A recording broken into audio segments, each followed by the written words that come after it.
In this session, we are going to discuss about how you can create your own test case in SOAP UI. So let me go back to SOAP UI and we discussed about creating the test suite. Now, if I want to add test cases, one test case is added by default as discussed. So if I want to add more test cases to this particular test suite, what I can do is go and to the test suite and do a right click here. And once you will do a right click, you will see this kind of menu, and here you can see the option of new test case. So just click on this option. Now it is telling me to write the name of the test case. You can rename the existing test case or you can add a new name to this particular test case. So I'm going to give another name for this test case so that it is more meaningful. And I will be saying get bank details test case,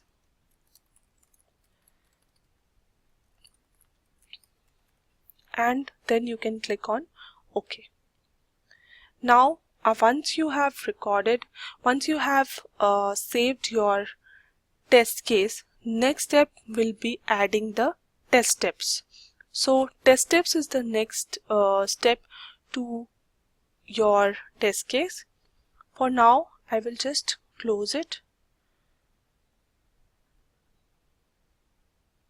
And as you can see that here I have the test case, and if I click the plus icon, it expands and shows me the test steps.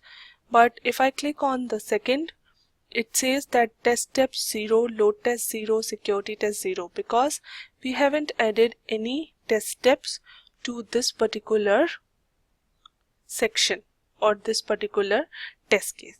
And as we could add the properties for test suite, in the same way we can add the properties for a test case as well. And once you click on this test case, you can see at the bottom that there are test case properties, and custom properties means that you can add new properties to this particular test case. And we will be adding all the properties for test case as well as test suite in the coming lectures. So the way we have test steps in the first test case, what we will be doing is adding some test steps to our second test case also, so that once you click on this, you have some steps mentioned which you can execute. As you can see that if I go to the first test case and click see here that there is get bank test case defined here, it is not blank. And if I want to run a particular test case, I can go to this green icon, green arrow, and click on run. So it will execute, and if the test case is successful, it will be green color. If it is failing, it will be giving me a red color. And if I come back to this particular test step, then you can see at the bottom it is saying that the test case finished with the status finished, and it is also telling you that how much time this particular test case took. And another point to note here is that in the XML I had not provided anything, and you can see that what response I have got. This is a exception message which I have got, because as I discussed that we need to specify some parameter in this particular XML, in the request XML, to get a valid response.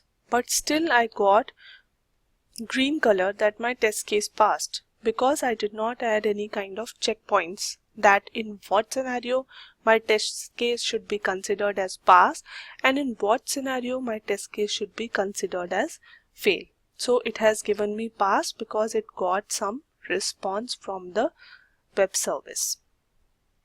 Okay, so if I want to run it for a specific value, then what I'm going to do is I'm going to change this question mark and put valid value in this particular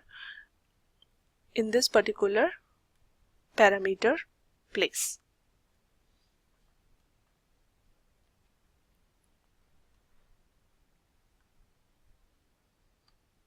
So let me put a code here. Okay, and I'm not going to execute the single test case from here, and once I have executed, I will be closing this, and the same should be updated in my test case. And what I will be doing is I will go to my test suite. Currently it has one test case which is valid, and the other one is invalid because it does not have any test step. Test step is 0. So let me run it. So you can see that the first one executed successfully because it had some step mentioned, but the second one, it is all white, it has not turned green because there was no test step mentioned. Now if I want to see individually like what is the result, if it was as expected or not, then I can go to the specific request, and you can see here that I have got the response for my first test case with all the details related to the Swift code, the bank name, and the address for a particular BLZ code. So in this way I can close it and see, and in the second test case there is nothing to see because we don't have any test steps mentioned. Another important thing to note here is that when you go to a particular test step, you can stop it using this red icon, and you can run the test case using this green arrow. Okay, so friends, in the next session we are going to discuss about how we can add test steps to a particular test case so that we can see multiple test cases executing inside a particular test suite. Thanks for joining.